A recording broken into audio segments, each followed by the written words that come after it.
Before we get to the very important topic of today's video, I just need to say thank you to everyone who has come to the Florida Maquis YouTube page and clicked on the playlists, especially the YouTube recommended playlist. It is making a difference.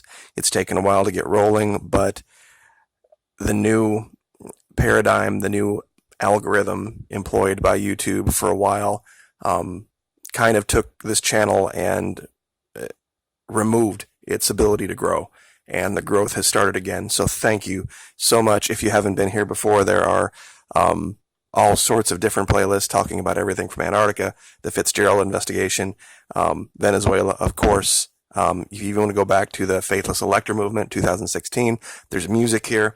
And also, 2 weeks ago at the Patreon channel, for everyone who is $5 a month and up, I unlocked all of the training videos. 160 training videos are posted right here. It would take you, just watching one or two a day, it would take you half a year to watch all of these videos. So thank you very, very much for your participation here. But we are in a very, very tenuous place right now regarding Venezuela. We have been warning about it, but there is something happening that is going to put American lives around the world at risk. These criminals supporting a random guy named Juan are threatening to take over the embassy of Venezuela in Washington, D.C. It's in Georgetown, just a little bit outside the Beltway. And it's a dangerous thing because it's a widely accepted paradigm that embassies are the sovereign territory of the nation that is being represented there.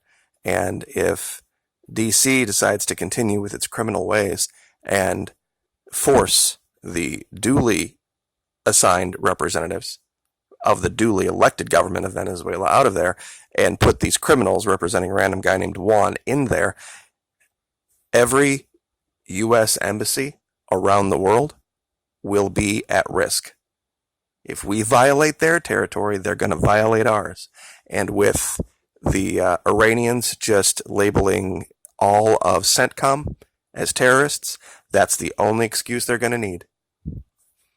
Now, in case anyone doesn't know what we're talking about, next 2 days, this is being threatened. And this was actually a day ago, so this is going to be probably tomorrow that they're going to try this to remove these people. There are all sorts of folks that have surrounded the embassy in Georgetown to protect it from this event. Not a giant fan of Code Pink for other reasons, but in this particular case, they're right.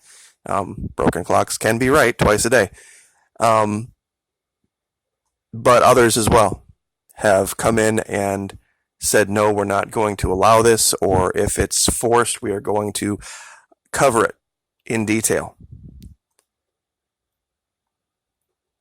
And I looked this up, and while technically that soil isn't, even though it's purchased by the government of that country, there are certain things that, under very specific circumstances, a host nation can do. None of those conditions have been met. There was an election. D.C. did not send representatives to watch that election, so therefore they cannot say it was or was not fraudulent. That's one of the most perplexing things to me. Why not just send the representatives? Say, look, we were there, we saw it, it was completely fraudulent, but they didn't. Because they knew they would have to lie. They would have to make up stories. Because the rest of the world is acknowledging it. In fact, even Germany is not recognizing the representative of Juan Guaido. They are calling him a representative. Let's see if I can bring this up here. Of the interim president, but they're not giving him diplomatic status. They are still recognizing the representative of Nicolas Maduro, and this is Germany.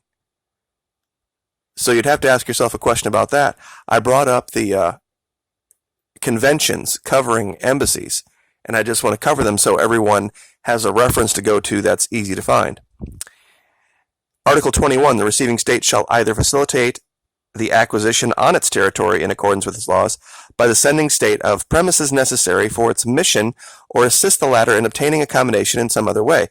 2. It shall also, where necessary, assist missions in obtaining suitable accommodation for their members.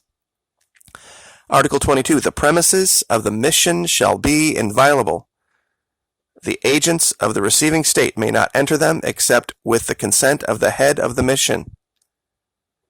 The receiving state, number 2, is under a special duty to take all appropriate steps to protect the premises of the mission against any intrusion or damage and to prevent any disturbance of the peace of the mission or impairment of its dignity.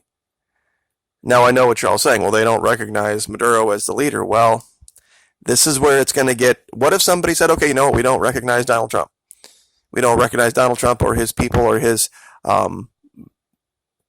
diplomats in these embassies. We're going to just go back to only recognizing the ones that were in place under Obama, and then we're going to go ahead and seize all these people. What if they just magically decided they wanted to do that? They'd say, well, look, the last election in America, the popular vote went for the other person, and we don't recognize elections that don't recognize the popular vote. They could make up any rule they want to, just like we're doing now with this random guy named Juan. And every American diplomat in every embassy around the world would be at risk if we do this. But let's continue. The premises of the mission, their furnishings and other property thereon, and the means of transport of the mission shall be immune from search, requisition, attachment, or execution. And this goes both ways. We enjoy these protections just as much as foreigners on our soil do.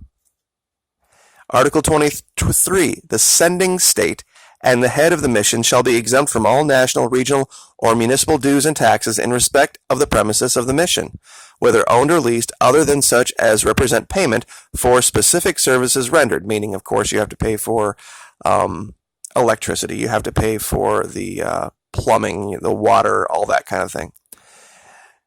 The exemption from taxation referred to in this article shall not apply to such dues and taxes payable under the law of the receiving state by persons contracting with the sending state or the head of the mission, meaning if there's private contractors for security that are, of course, here in America that would be providing different services to the Venezuelan mission, they don't enjoy diplomatic protection. Article 24, the archives and documents of the mission shall be inviolable at any time and wherever they may be. That means even in the hands of diplomats, no matter where they're at. Article 25, the receiving state shall accord full facilities for the performance of the functions of the mission, meaning that if DC decides if they can't force Juan Guaido and these random criminals like Carlos Vecchio in there, that they can't just cut off the lights. So that's the basics, Articles 21 through 25 covering this. But it's starting to get very serious because it's going to put our people's lives at risk around the world if we continue to play this very dangerous game simply for oil, gold, and coltan. And I think now it's almost a matter of just silly pride because they have failed so miserably. They, meaning DC, have failed so miserably in their attempts to overthrow. Last January, I did a video saying after this certain date, January 12th, everything's going to change. And it did. It absolutely did. They stood up a shadow government. And they have now just pretended that there is this new elected leader. And this elected leader had to flee the country. And Nicolas Maduro, for all of the statements of DC calling this guy a dictator, has acted about as undictator-like as you could ever imagine. How do you jive the story of 3 million plus people leaving that country? I mean, isn't that the big argument made by DC? Right? Don't dictators normally not allow that kind of thing? Anyone who has wanted to leave, no problem. Anyone who wants to come back, no problem. You see the marches. You see the protests. Even the protest marches. Do you see Maduro's guys out there with tear gas and rubber bullets and No, you don't. You see peaceful marches on both sides. They have a lot of people in Venezuela who don't like Nicolas Maduro. We'll never debate that. They have people that do. They're having a political discussion in their country, as we have had here multiple times. DC needs to butt out of this, and the world is starting to see this, but they're taking it to a very dangerous level now with this crap with the embassy. Because what's good for the goose will be good for the gander. I hate to use the colloquialism to kind of, take away from the seriousness of this, but if they do this to the Venezuelan representatives of Nicolas Maduro in the embassy in Georgetown, every diplomat around the world representing the United States in every single country is going to be at risk. All the government is going to have to do is say, you know what, DC decided it didn't want to recognize the government of Nicolas Maduro. No problem. We're not going to recognize the current government of the United States. Therefore, the representatives here are trespassers. And we're going to stand up our own representatives of DC and put them in. And it's going to happen. This is what will happen if that's the case. So keep your eyes open. I know the mainstream media is not talking about this, but they have tried to bury the story. They have tried to bury the failure of DC. Venezuela has shown time and time and time again, if you change your value system, if you change your definition of what success and failure is, DC is powerless. They're counting on you having the same value system as they do.